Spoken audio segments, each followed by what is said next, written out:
Hello viewers, आप सबको सुलेखा का प्यार भरा नमस्कार। प्रकृति व जगत की समस्त महान शक्तियों को मेरा नमन व धन्यवाद। चलिए अब सीधे प्रसंग पर आते हैं। शीर्षक है विश्वास या पूर्ण विश्वास। एक बार दो बहुमंजिली इमारतों के बीच बंधी हुई एक रस्सी पर एक लंबा सा बांस पकड़े एक कलाकार चल रहा था। उसने अपने कंधे पर अपना बेटा बिठा रखा था। सैकड़ों हजारों लोग दम साधे देख रहे थे। सधे कदमों से तेज हवा से जूझते हुए अपनी और अपने बेटे की जिंदगी दांव पर लगाकर उस कलाकार ने दूरी पूरी कर ली। भीड़ आह्लाद से उछल पड़ी, तालियां सीटियां बजने लगीं।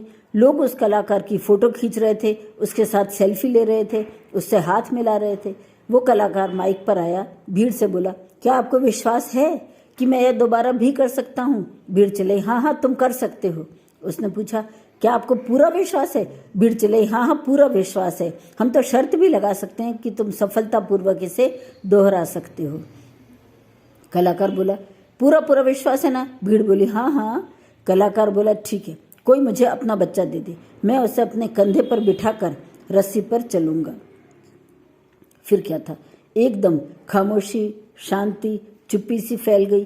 कलाकार बोला, डर गए? अभी तो आपको विश्वास था कि मैं कर सकता हूँ। असल में आपका यह विश्वास मुझ में बिलीफ है, यह विश्वास ट्रस्ट नहीं है। दोनों विश्वासों में फर्क ऐसा है। तो साथियों, आपने समझा कि ईश्वर हैं, ये तो हम सबको विश्वास है, लेकिन हमेशा हमारे साथ हैं, ये विश्वास हमें हमेशा नहीं रहता। अगर ईश्वर में पूर्ण विश्वास होता तो चिंता, क्रोध और तनाव क्यों होता?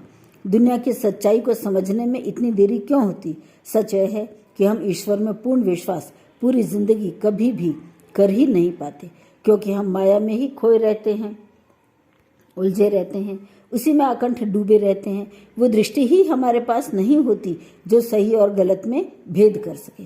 मौत के नजदीक पहुंचकर ही हम सच्चाई को समझ पाते हैं। तो साथियों, एक बहुत बड़ी सच्चाई ये है कि हम सच्चाई को सारी जिंदगी नहीं समझ पाते, मौत के नज़दीक ही समझ पाते हैं, जबकि हमें एक न एक दिन ईश्वर का सामना करना पड़ेगा। और जब तक हम सही बात को समझेंगे नहीं और सही राह पर नहीं चलेंगे, तब तक हमारे अंदर ईश्वर का सामना करने की शक्ति भी कहाँ से आएगी?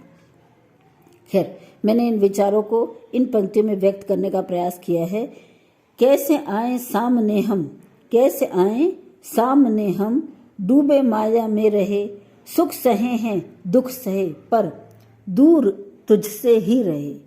दूर से कहने दे हमको, दुनिया तेरी देख ली, दे इजाजत मिलने की, अब राह सत की देख ली। Thank you guys, thank you so much.